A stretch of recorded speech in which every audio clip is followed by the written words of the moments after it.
On the night of February 13, the city streets were alive with laughter and the clinking of glasses. Bars were packed, friends toasted to love, the lonely drowned their sorrows in alcohol, and couples disappeared into dimly lit corners. Officially, it was Valentine's Day.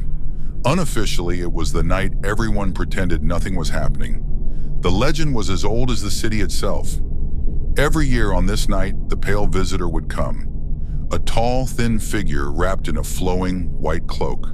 A face hidden behind a smooth, featureless mask. No eyes, no mouth, no emotion.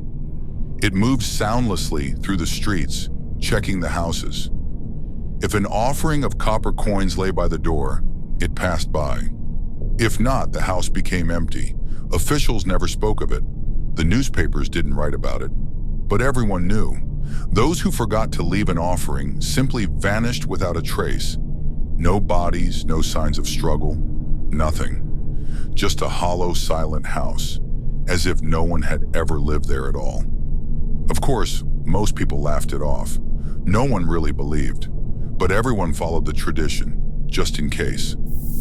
The alarm was deafening. Daniel groaned, rolling over and blindly swiping at the shrieking clock. His head pounded. Whiskey, shots, laughter.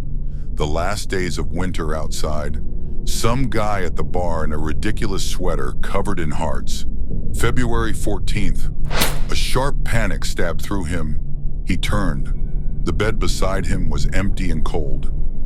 Sarah had been up for a while. God, whose turn was it to leave the coins last night? Memories flashed through his mind. Sarah. He remembered it clearly. She had smiled at the door when he threw on his coat. "Of course I won't forget," she had said. "I never forget." But what if... Had she done it? A sick feeling churned in his gut. Daniel stumbled out of bed, nearly tripping as he rushed into the hall. Emma. His daughter's room was dark. Slowly, he cracked the door open and peeked inside. She was still there, curled under her blankets, breathing softly. Safe. She's safe. Daniel exhaled, backing out of the room. Sarah was in the kitchen, hunched over the table, fingers wrapped around a coffee mug. She looked drained, like something had hollowed her out, leaving only skin and bone. You did it, right?" Daniel rasped. She lifted her head slowly. "Of course," she said, but her voice was too quiet. "It's all there." His stomach twisted, but he nodded. "Then, the Millers?" Sarah flinched. Daniel turned to the window. Across the street, a small crowd had gathered. Police tape, reporters. Had they forgotten? "The Millers always left an offering," Sarah whispered. But they were gone.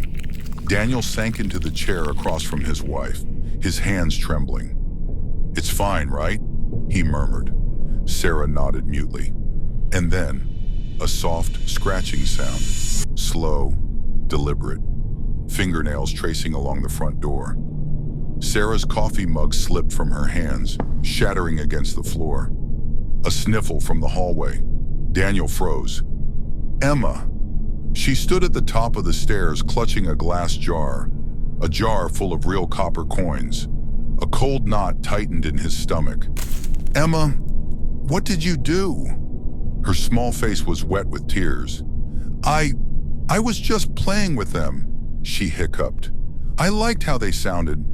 I took ours, and the Millers. I wanted to put them back, but... You didn't put them back?" Emma sobbed. Sarah clamped a hand over her mouth. "The Millers didn't forget. Emma took their coins. Emma took our coins. There were no offerings. The pale visitor had come, and it hadn't received what it was owed." Knock, knock, knock.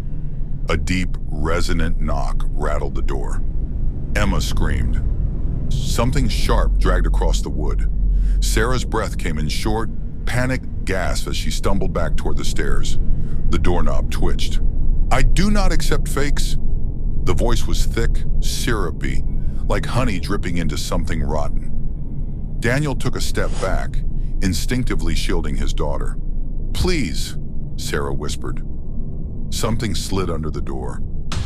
Numbered not a hand. Fingers. Pale, unnaturally long fingers. Curling over the wooden floor, delicately picking up shards of broken porcelain. A second knock, and this time, the door began to open.